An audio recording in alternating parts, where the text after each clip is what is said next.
मलाकी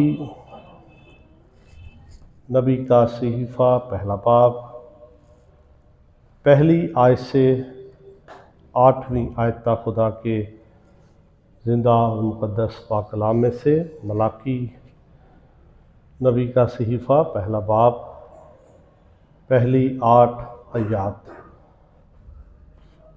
खुदावंद की तरफ से मलाकी की मार्फत इसराइल के लिए बारे नबूवत।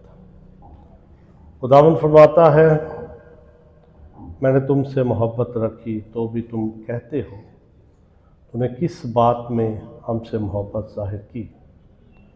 खुदावंद फरमाता है, क्या एसाऊ याकूब का भाई ना था, लेकिन मैंने याकूब से मोहब्बत रखी और एसाऊ से अदावत रखी और उसके पहाड़ों को वीरान किया और उसकी मिरास बियाबान के गीदड़ों को दी।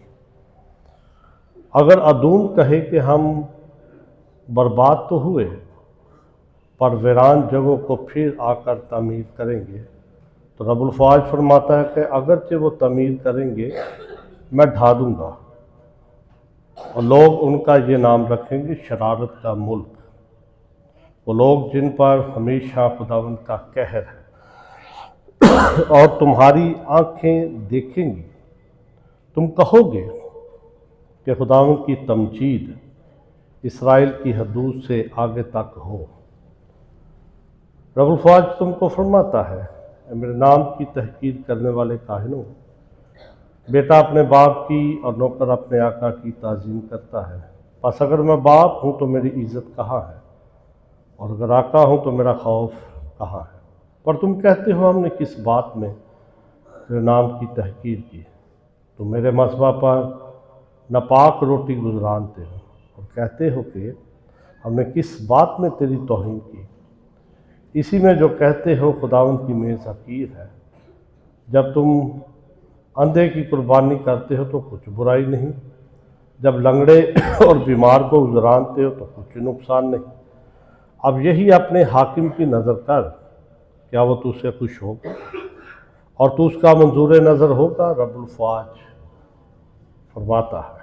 पाक कलाम के पढ़े जाने पे खुदा की खास बरकत हो। दुआ करेंगे। आसमानी बाप,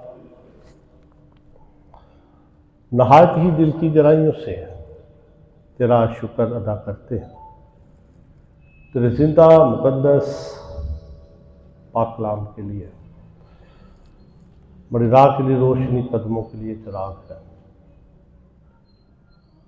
हम कलाम की रोशनी में हम अपने आप को परखते हैं, जांचते हैं।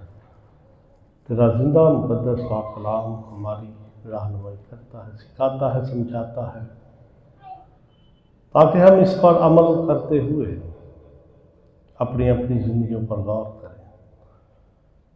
तेरा खातम तेरी हज़ूरी में मेरी तमाम तर कमज़ोरियों का चरा कर पाक रूह के वसीला से कलाम को बयान करने में रहनुमाई कर। तेरे लोग कलाम को सीखें, अमल करें। तेरे बेटे हमारे खुदा यीशु मसीह के नाम से, आमीन। गुज़रे दिनों में हमने खुदा की ज़िंदा और मुक़द्दस पाक कलाम में से सीखा हजई नबी की मार्फत खुदा का कलाम। और मैंने बयान किया था कि हजई नबी का सहीफ़ा, ज़करिया, मलाकी, ये 3 सहीफ़े और इनके साथ अज़रा की किताब, नहमिया किताब और आस्तर की किताब, ये 3 किताबें और 3 सहीफ़े जब बनी इसराइल के लोग बाबल की ग़ुलामी से वापस आए तो उस वक्त ये लिखे गए।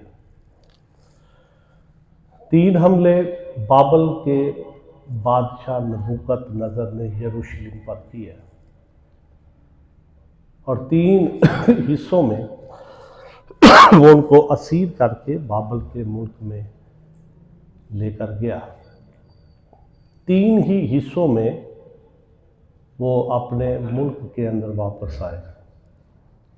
पहला काफिला ज़ुरबाबल बिन सयालतीएल की क़यादत में यरूशलेम से आया। तकरीबन 50,000 के करीब लोग थे। और दूसरा फिर अज़रा की क़यादत में, फिर नहमिया की क़यादत में। ये लोग अपने मुल्क में वापस आना नहीं चाहते थे, क्योंकि जब ये असीरी में गए थे तो तब ये वापस आना चाहते थे। लेकिन यिर्मयाह ने कलाम किया कि वहाँ पे घर बनाओ, कारोबार करो। अब लोगों ने अपने अपने घर वहाँ पे बना लिए, कारोबार उन्होंने। लेकिन खुदा ने यिर्मयाह की मार्फत ये भी कहा था कि जब 70 साल पूरे हो जाएंगे तो मैं वापस इनको इनके मुल्क में लेकर आऊँगा। अब ये वापस आए, मुल्क वीरान था, उजड़ा हुआ था। आते ही उन्होंने हैकल की बुनियाद रखी। अगर आप अज़रा की किताब को पढ़ेंगे तो वहाँ पे इसका बयान आपको मिलेगा। दरिया पार का जिक्र किया गया है।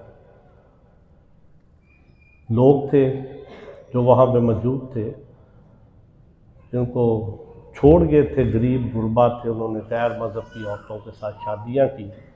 एक नस्ल पैदा हुई, मखलूत नस्ल। वो भी कहते थे हम भी यहूदी हैं। उन्होंने कहा जी हैकल बनाएंगे हम भी आपके साथ। उन्होंने कहा जी नहीं।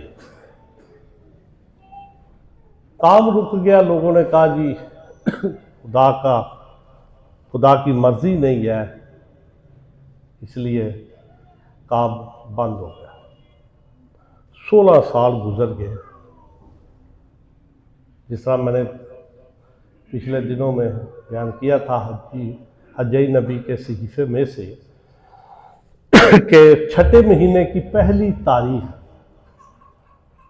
खुदा का कलाम हज्जी नबी की मार्फत लोगों तक पहुंचा। किया था 5वां महीना।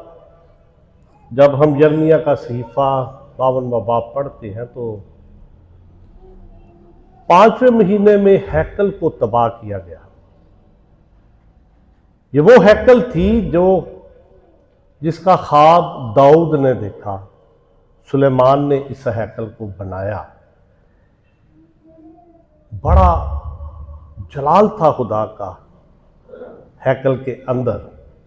खुदा की हजूरी थी हैकल के अंदर।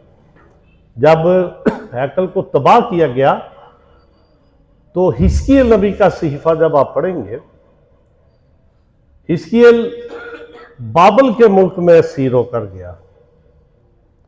नहर किबार के किनारे इनको बंदी बना के रखा गया। अब वो रोया देखता है, खुदा का रूह उसे उठाकर यरूशलेम में लेकर जाता है। हिजकिय्येल को आसमान से फरिश्ते आते हैं, पूरा ग्रोह। जो जलाल था हैकल के अंदर, उस जलाल को उठाकर वो वापस लेकर गए। फिर खुदा ने उसे दिखाया कि फिर खुदा का रूह कहता मुझे यरूशलेम में ले गया। फिर उसने देखा जी जलाल जो है फरिश्तों के साथ वापस हैकल के अंदर आएगा। पहले जलाल उठ गया, वीरान हो गई हैकल। कदर दी की लोगों ने खुदा के घर की, कि खुदा ने कहा था कि मेरी हजूरी वहां पे हो, मेरा जलाल वहां पे होगा।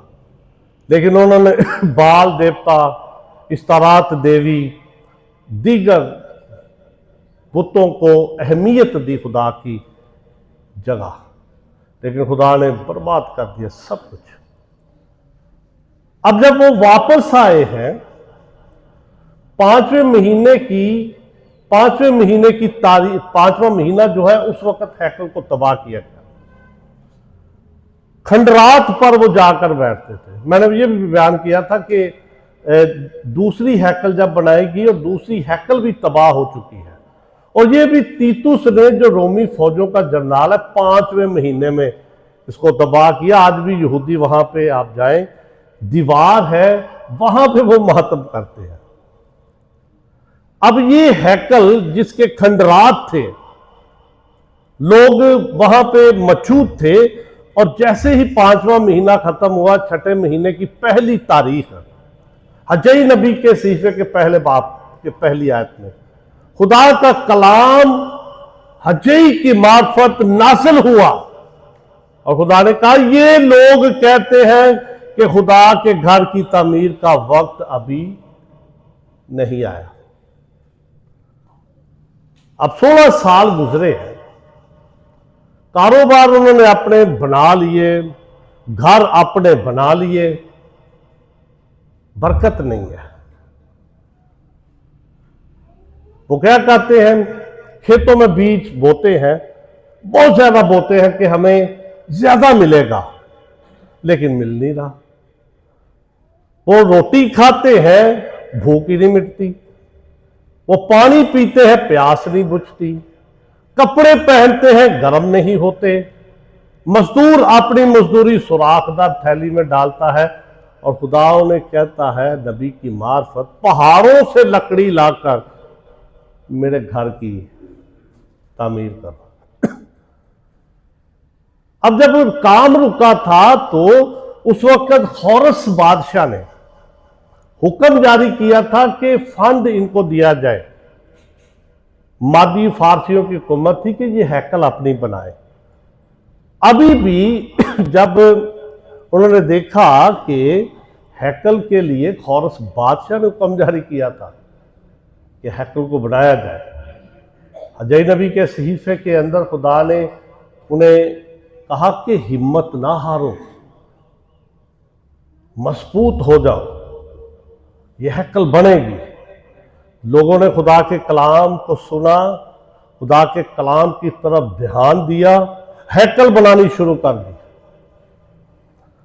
जब हैकल बनानी शुरू कर दी तो हजई नबी के सहीफे के अंदर बड़े वाज़ेह तौर पर लिखा है कि खुदा ने उन्हें कहा कि जब तुम मिस्र से निकले थे, मैंने तुम्हारे साथ अहद बांधा था कि जो घर तुम बनाओगे वहां पर मैं रहूंगा, मेरी सुकूनत होगी, मैं वहां पे चलूंगा फिरूंगा, तुम्हारे साथ रहूंगा, इसलिए घर बनाओ। उन्होंने बनाना शुरू कर दिया, घर कंप्लीट हो गया। खुदा ने कहा बरकतें तुम्हें मिलेंगी। लेकिन जब घर बन गया, लोगों ने कहा अब जरूरत नहीं है, बन गया घर, अब बरकतें मिलनी शुरू हो जाएंगी। लेकिन उसके लिए जरूरी था कि जो कुछ वो कमा रहे थे, जो कुछ खुदा उनको दे रहा था, खुदा का जो सिस्टम था, खुदा का जो सेटअप था, उसके मुताबिक उनको जिंदगी बसर करनी थी। लेकिन वो ऐसा नहीं कर रहे थे। अब खुदा ने जो वाला मैंने आपकी खिदमत में पढ़ा है, इसमें लिखा है कि खुदावंद की तरफ से मलाकी की मार्फत इसराइल के लिए बारे नबूवत।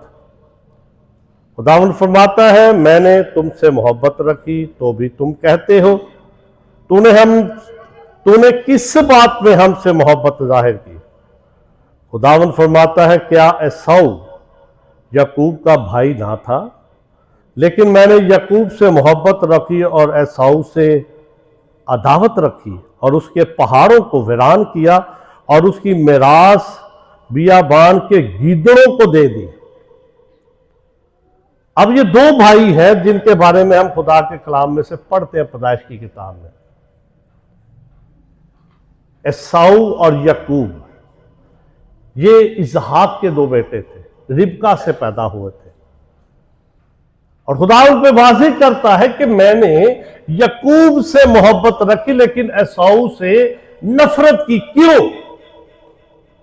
जब हम अब्दिया का सहीफा पढ़ते हैं, जब नबूकत नजर बादशाह ने इनके मुल्क पर हमला किया तो पनाह लेने के लिए अपने भाई के घर में गए। अब पहाड़ों का जिक्र किया जा रहा है कि मैंने उसके पहाड़ों को वीरान कर दिया।